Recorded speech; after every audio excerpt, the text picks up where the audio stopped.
Hey everybody, and welcome to Bits of Board, where we're talking board games, miniatures, cards, and dice. My name's Michael, and today we're going to be checking out my favourite games of 2016. Now, there's a couple of rules for this one.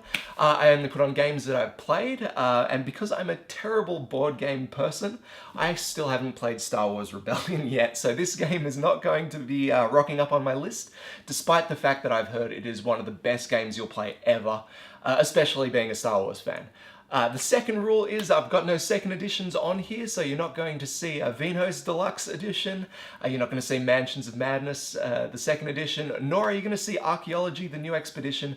Despite the fact I love these games, they have been released in one way or another before. That being said, let's dive in to the top 10.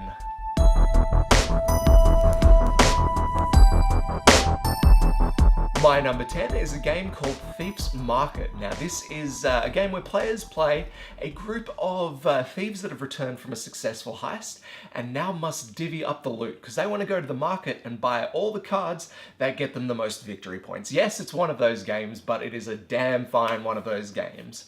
Now this game is more about playing the people at the table than it is the actual game, because a lot of the time when it comes to taking the loot that you want to spend on the cards, it's probably going to win you the game, so a lot of people don't want to let you do that. So this game, to me, is all about deception and subversion and really being sneaky on how you're going to win the game. Despite all of its meanness and stuff, it is a very fun player experience for everyone at the table, whether you win or not, because it's about the banter, it's about, you know, getting the group together and having a wicked time. So yeah, that's my number 10, Thief's Market.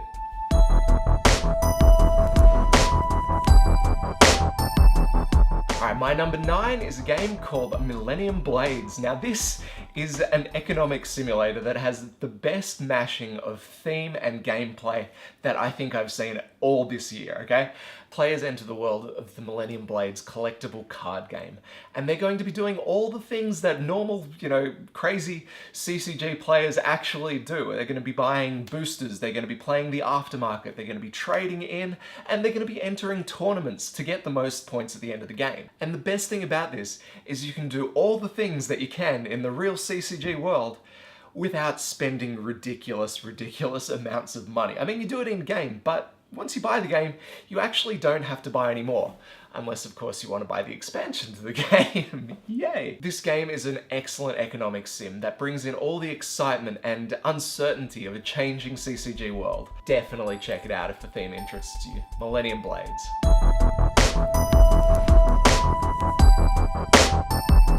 So my number 8 is a game called Vast the Crystal Caverns. Now this is an adventure game where players take on the role of one of 5 characters. We've got the knight, the goblins, the dragon, the thief, and the game board, the cave itself. Each role in the game has their own unique goals to achieve at the end of the game, as well as unique rules for movement and actions and general way of playing the game. So it's really cool to see how this game actually manages to match everything up so well in that it creates one, you know, seamless gameplay experience with 5 completely different rule sets. The game is fully playable at every player count, allowing most combinations of all of the 1 to 5 different characters available. But the game truly does shine at that 5-player mark because it is chaos. There is so much going on, and while you only have to keep track of what you're doing, you've also got to make sure that no one else is winning too quickly. Vast is on my list because of how everything works so well together, and how much the theme of adventure shines through. I mean, even as a dragon, you're doing dragon things. You have to eat goblins, and it's just so wonderful. This game had so much ambition behind it to create what it is today. So much so, they're actually releasing a couple more roles for the game. So this is just phenomenal. Go check it out. Vast the Crystal Caverns.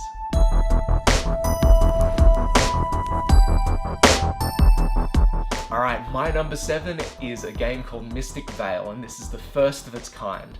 This is a almost deck builder, but instead of buying cards and adding them to the deck, you are taking the cards that you have existing in your hand and you're adding powers to this. It's really cool how the game does this actually. So each card that you have in your deck is fully sleeved, provided by the game itself, and then you pick up these transparent power cards and you slip them in over your existing powers and just build your cards up like that. Now there are a huge number of different powers that you can pick up through this game, each having a different impact on the way that you build your deck, different strategies and what you're aiming for. Now the game has this really cool push your luck element, kind of like blackjack. So the game really relies on a strong knowledge of what's in your deck, as well as balancing the risks and rewards for expanding on your hand. So while this game doesn't offer too much in the way of theme and player interaction, what it does is extremely strong, in that it provides a lot of really cool player choices, and I think that's what makes a game like this. The game is also very fast to play, as well as easy to teach. It's where the nuances of the different powers come into play that you start having to use your mind to come up with the cool strategies. This game, like Vast the Crystal Caverns before, it thinks well outside the box of what's possible in the world of gaming right now. So if you haven't had a chance to play it, go check it out, because this is opening up a world of possibility. Mystic Vale, excellent game.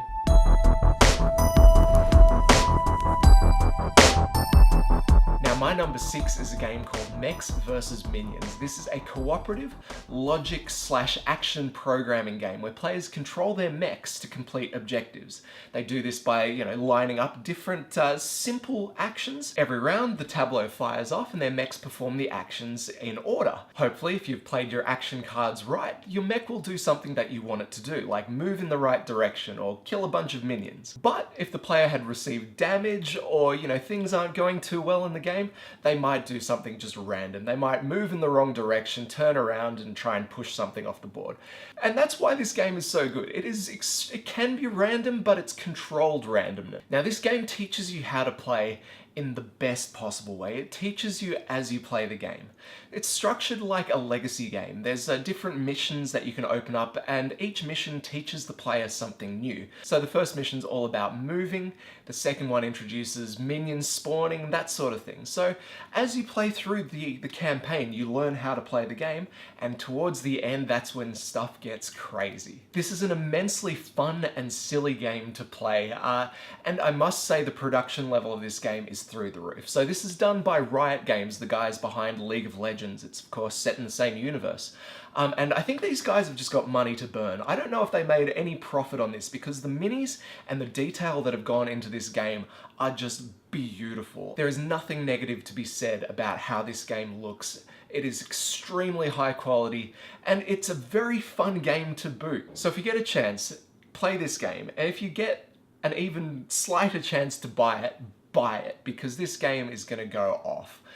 There's a huge range of possibilities for new characters and expansions in the future, so get on board now. Check it out, Mechs vs Minions.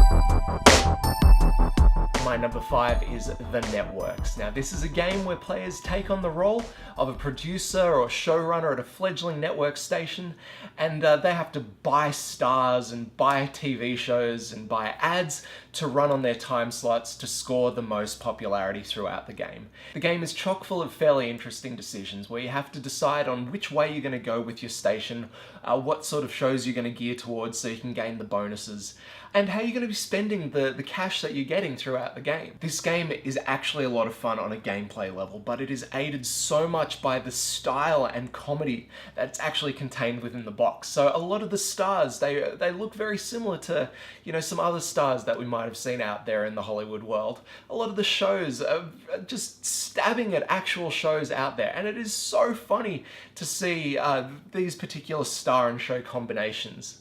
And this is almost distracting in a good way if you've got a bit of an imagination behind you, because it is just entertaining to see some of the combinations that get out there. It is a charming and wickedly fun game. Definitely one to check out, The Networks.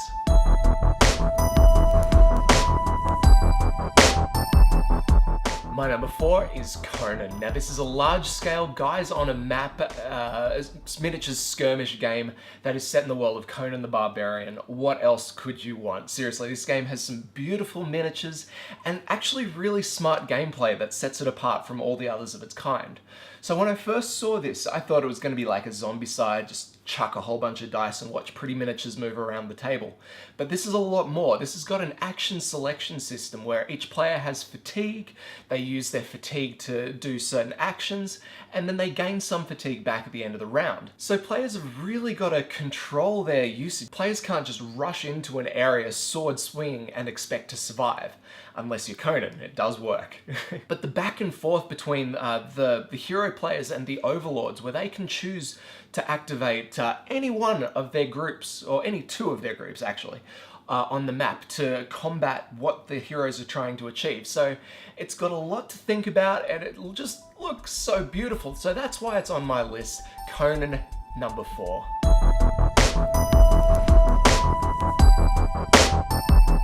Number 3 had to appear somewhere on this list, and this is Scythe. This is a game from Stonemaier Games, one of my favorite publishers, designers, everything in one kind of team. This is an area control game unlike anything else out there at the moment. It's got worker placement, resource management, it's even got the whole guys on a map, let's move the army across the field kind of thing. But it's so much more than a war game. This is about how you interact with the people on the board. This game is set in an alternate 1920s Europe, and it's like the height of technology of these giant mechs that can be used for war or just intimidation. So it's all about sort of garnering the relationship with the farmers and finding the best path to complete your target. But there are so many decisions to be made and so many different ways to play the game. Each faction included with the game includes a different set of special rules that they can abide by, and each player board, the amount of different combinations that you can come up with to keep this game fresh is so sweet. And this game has a full-on solo mode in here that is not just player versus player. This can be player versus, 5 others if you've got the expansion kind of thing. It's huge, it looks beautiful, and this is a game that is it's gonna be on the table forevermore, seriously. If you haven't had a chance to play this game yet, for whatever reason, do yourself a favor, get out there, find someone with a copy and play this game, because this is just, it's one of my favorites of all time right now. So good.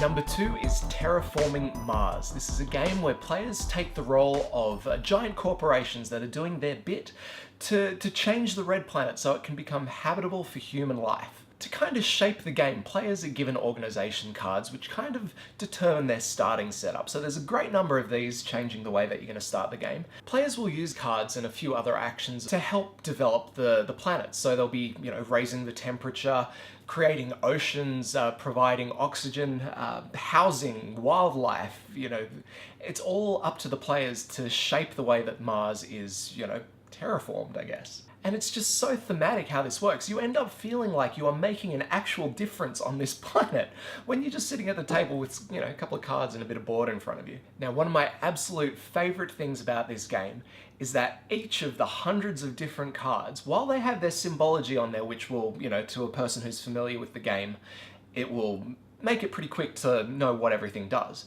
But for all the new players, it's actually got text that spells it out for you exactly what each card does and what its limitations and effects are. And that is just so cool.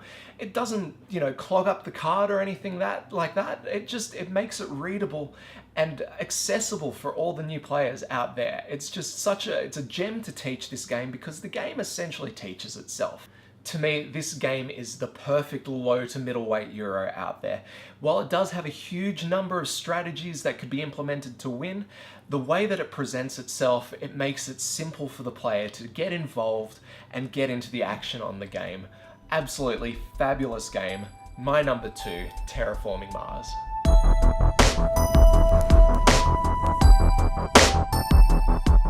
And finally, my number 1 for 2016, no surprises here, it is A Feast for Odin. This is a wonderful worker placement, resource management, tile laying, puzzle fantastic piece of a game out there, seriously. It combines so many elements of so many good games that I love and puts them into one box, creating this new beast of a thing out there. It is a masterpiece.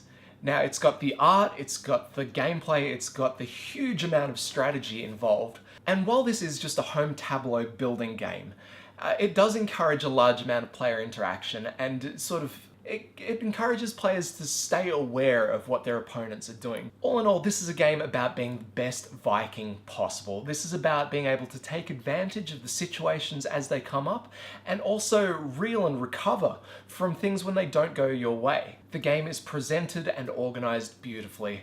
As always with the Uwe Rosenberg games, the rulebook is a treat to read and it teaches you in a familiar way. So if you're a fan of the Uwe Rosenberg games, this one is just a fantastic addition to the collection. It's different enough to provide a unique gameplay setting that you just haven't come across yet, but it's also familiar enough that it just feels like home.